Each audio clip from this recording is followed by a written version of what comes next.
নমস্কার বন্ধুরা, নতুন একটা আপডেট নিয়ে চলে এলাম। তো এবার সংকটে 2014 সালের প্রাথমিকের টেট অনেক শিক্ষকের চাকরি বাতিলের সম্ভাবনা তৈরি হয়েছে। তো দেখো, এর আগে রাজ্যে প্রায় 26,000 শিক্ষকের চাকরি বাতিল হয়েছে, যেটা এসএসসিতে গ্রুপ সি, গ্রুপ ডি, নবম দশম, একাদশ শিক্ষকের চাকরি বাতিলের নির্দেশ দিয়েছে কলকাতা হাইকোর্ট। তো এরপরে আবারও একটা নতুন ধাক্কা খেতে চলেছে রাজ্য সরকার। এটা প্রাথমিকের শিক্ষকের চাকরি বাতিলের সম্ভাবনা তৈরি হয়েছে। 2014 সালে যে প্রাইমারি টেট পরীক্ষা হয়েছিল, তো সেই টেট পরীক্ষাতে অনেক দুর্নীতি, অনেক অনিয়মের অভিযোগ উঠেছে। আর সেই অনিয়মের অভিযোগের ভিত্তিতেই কিন্তু আবারও নতুন করে চাকরি বাতিলের সম্ভাবনা তৈরি হয়েছে। বিচারপতি রাজাশেখর মান্থা তিনি কিন্তু কোর্টে প্রশ্ন তুলেছেন 2014 সালের টেটকে নিয়ে। 2014 সালের টেটের বৈধতা নিয়ে তিনি কিন্তু প্রশ্ন তুলেছেন। তো তিনি আর কি বলেছেন, কি জানিয়েছেন, বিস্তারিত আজকের এই ভিডিওতে আলোচনা করতে চলেছি। তো অবশ্যই তোমরা ভিডিওটি কোনো রকম স্কিপ না করে সম্পূর্ণ দেখবে। ভিডিওটি অনেক ইনফরমেটিভ হতে চলেছে। ভিডিওটি ভালো লাগলে অবশ্যই এটি লাইক করে দেবে, বন্ধুদের মধ্যে শেয়ার করবে। আর এই চ্যানেল নতুন হলে চ্যানেলটি অবশ্যই সাবস্ক্রাইব করবে। তো চলো ভিডিওটা শুরু করে দিই। সম্প্রতি কলকাতা হাইকোর্টের নির্দেশে প্রায় 26,000 জনের চাকরি বাতিল হয়েছে। এবার প্রাথমিক টেট নিয়েও প্রশ্ন উঠে গেল, 2014 টেট কি বৈধ? শুক্রবার ওই মামলায় রাজাশেখর মান্থার পর্যবেক্ষণ। সিবিআই রিপোর্টে ওই পরীক্ষা নিয়ে অনেক অনিয়মের কথা উঠে এসেছে। বিচারপতি মান্থা জানতে চেয়েছেন, প্রাথমিক শিক্ষা পর্ষদ কি কখনো আদালতে পাস এবং ফেল করা প্রার্থীদের তালিকা জমা দিয়েছে? সেই তালিকা আদৌ জমা দেওয়া সম্ভব কিনা তাও জানতে চেয়েছেন বিচারপতি। তো দেখো, এখানে যে আপডেটটি উঠে আসছে, যে কলকাতা হাইকোর্টে কিছুদিন আগেই কিন্তু চাকরি বাতিল করেছে কলকাতা হাইকোর্টের নির্দেশে। এসএসসিতে গ্রুপ সি, গ্রুপ ডি, নবম দশম, একাদশ দ্বাদশের চাকরি বাতিল হয়েছে। তো এরপর আবার প্রাথমিক টেট নিয়েও কিন্তু প্রশ্ন উঠেছে। বিচারপতি রাজাশেখর মান্থা 2014 সালে টেট পরীক্ষা নিয়ে কিন্তু তিনি একটা বিরাট মন্তব্য করেছেন। তিনি বলেছেন যে 2014 সালের টেট কি বৈধ? 2014 সালের টেট নিয়ে তিনি প্রশ্ন তুলেছেন। সিবিআই যে সমস্ত রিপোর্ট দিয়েছে, সেই রিপোর্টে যেটা জানা যাচ্ছে যে 2014 সালের টেট পরীক্ষায় অনেক রকমের অনিয়ম হয়েছে, অনেক রকম অনিয়মের অভিযোগ উঠে আসছে এই সিবিআই রিপোর্ট থেকে। তো এরপরে বিচারপতি কিন্তু তিনি জানতে চেয়েছেন, বিচারপতি রাজাশেখর মান্থা তিনি জানতে চেয়েছেন যে প্রাথমিক শিক্ষা পর্ষদ কি কখনো আদালতে জমা দিয়েছে পাস ফেলের তালিকা? 14 সালের টেটে কতজন ক্যান্ডিডেট পাস করেছিল, কতজন ক্যান্ডিডেট ফেল করেছে, তার তালিকা কি আদালতে জমা দিয়েছে, সেটা বিচারপতি রাজাশেখর মান্থা জানতে চেয়েছেন। এবং এর পাশাপাশি তিনি এটাও জানতে চেয়েছেন যে সেই তালিকা তৈরি করা কি আদৌ সম্ভব? এমনই কিন্তু প্রশ্ন তুলেছেন শুক্রবার মামলাটার চলাকালীন, কিন্তু এমন প্রশ্ন তুলেছেন বিচারপতি রাজাশেখর মান্থা। বিচারপতির পর্যবেক্ষণ, প্রাথমিক টেটের ফলাফল সংক্রান্ত ভুয়ো ওয়েবসাইটে যাদের নাম ছিল এবং যারা ভুয়ো ইমেলের ভিত্তিতে চাকরির জন্য টাকা দিয়েছেন, তাদের কি অযোগ্য বলে গণ্য করা যেতে পারে? তবে আদালত কোনো সিদ্ধান্তে পৌঁছায়নি। এই নিয়ে পর্ষদ সহ সব পক্ষের মতামত জানতে চেয়েছে। জুন মাসের শেষে ফের এই মামলা শুনানি হবে। এই নিয়ে বঞ্চিত চাকরি প্রার্থীদের অন্যতম আইনজীবী বিক্রম বন্দ্যোপাধ্যায় মনে করেন, কারা টেট পাস করেছিল এবং কারা টেট পাস করেনি তা পর্ষদ বলতে পারছে না। এর ফলে এখনও পৃথক করে দেখা সম্ভব নয়। তবে যাদের কাছে উত্তরপত্রের প্রতিলিপি আছে তাদের পাস ফেল নিয়ে সন্দেহ থাকার কথা নয়।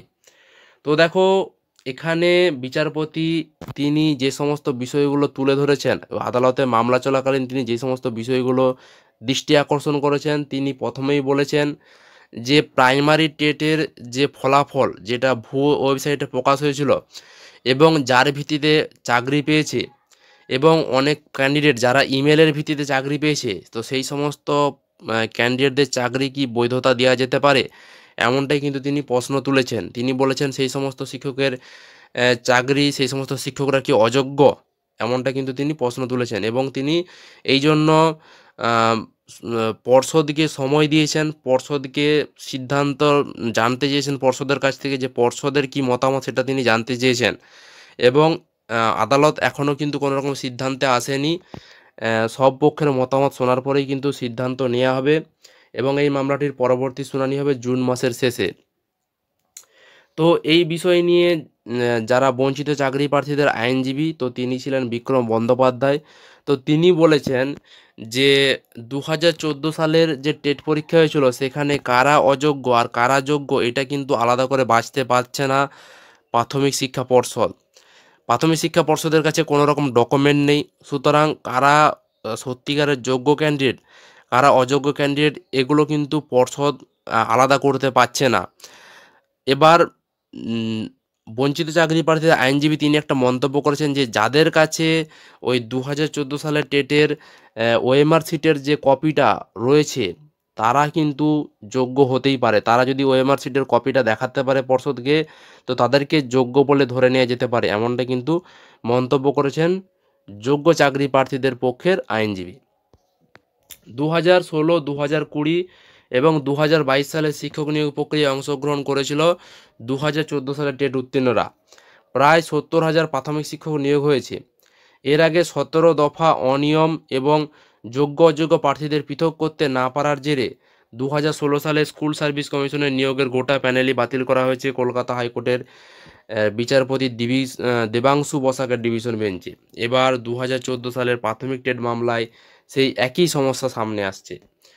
তো দেখো 2016 সালের যে প্যানেল এসএসসি প্যানেল সেই প্যানেলটা বাতিল করেছে বিচারপতি দেবাংশু বসাক। তো সেই একই সমস্যা এসেছিল, সেখানেও কিন্তু যোগ্য অযোগ্যদের আলাদা করা যাচ্ছিল না। কারা সত্যিকারের যোগ্য প্রার্থী কারা অরিজিনাল পাস করেছে কারা ফেল করেছে সেটা কিন্তু আলাদা করে এসএসসি তরফ থেকে লিস্ট দিতে পারছিল না কোর্টে। সেই কারণে কিন্তু বিচারপতি দেবাংশু বসাক সমস্ত প্যানেলটাই কিন্তু বাতিল করেছে। এবার সেই একই সমস্যার সম্মুখীন হয়েছে 2014 সালের প্রাথমিক টেট। 2014 সালে টেট পরীক্ষার ভিত্তিতে দফায় দফায় কিন্তু নিয়োগ করা হয়েছে। 2014 সালে টেটের ভিত্তিতে 2016 সালে নিয়োগ হয়েছে, 2020 সালে নিয়োগ হয়েছে, এমনকি 2022 সালেও কিন্তু নিয়োগ হয়েছে। প্রায় 70,000-এর মতো কিন্তু শিক্ষক নিয়োগ হয়েছে এই 2014 সালের টেট থেকে। তো এবার সেই টেট পরীক্ষার বৈধতা নিয়ে কিন্তু প্রশ্ন উঠেছে। সেই টেট পরীক্ষায় কারা যোগ্য কারা অযোগ্য সেটা কিন্তু প্রার্থী আলাদা করে বাছতে পারছে না প্রাথমিক শিক্ষা পর্ষদ। তো সেই জন্য বিশেষজ্ঞরা অনেকেই কিন্তু মনে করছে এরকমই যদি চলতে থাকে সেক্ষেত্রে এই 70,000 শিক্ষকেরই কিন্তু চাকরি বাতিলের সম্ভাবনা হয়ে যেতে পারে। এই 70,000 শিক্ষকের কিন্তু চাকরি বাতিল হয়ে যেতে পারে। তো এই মামলাটার পুনরায় কিন্তু আবার শুনানি হবে, যেটা জুন মাসের শেষের দিকে এই মামলাটা শুনানি হবে। বিচারপতি রাজাশেখর মান্থা তিনি কতগুলি বিষয় তুলে ধরেছেন এবং তিনি পর্ষদের মতামত জানতে চেয়েছেন যে যারা ভুয়ো ওয়েবসাইটের মাধ্যমে চাকরি পেয়েছে যারা ইমেলের মাধ্যমে চাকরি পেয়েছে তাদেরকে যোগ্য বলে ধরা যেতে পারে কি না না তারা অযোগ্য, এমন কিন্তু কতগুলি বিষয় তুলে ধরেছেন বিচারপতি এবং সেখানে পর্ষদের মতামত জানতে চেয়েছে। তো সমস্ত কিছু মতামত শোনার পরেই কিন্তু বিচারপতি রায় দেবেন এমনটাই কিন্তু জানা যাচ্ছে। পরবর্তী শুনানি হয়েছে জুন মাসে। তো জুন মাসের শেষের দিকে মামলাটা শুনানির পরেই জানা যাবে যে 70,000 শিক্ষক চাকরি বাতিল হবে না এদের চাকরি বহাল থাকবে, সেটা কিন্তু পরবর্তী শুনানিতেই জানা যাবে। তো এই ছিল আপডেট। এই বিষয়ে তোমাদের কারো কোনো মতামত থাকলে অবশ্যই তোমরা ভিডিওর কমেন্ট বক্সে কমেন্ট করে জানাবে। ভিডিওটি ভালো লাগলে অবশ্যই লাইক করে বন্ধুদের শেয়ার করবে আর চ্যানেলে নতুন চ্যানেলটি অবশ্যই সাবস্ক্রাইব করবে। তো আজকের মতো এই পর্যন্তই, ধন্যবাদ।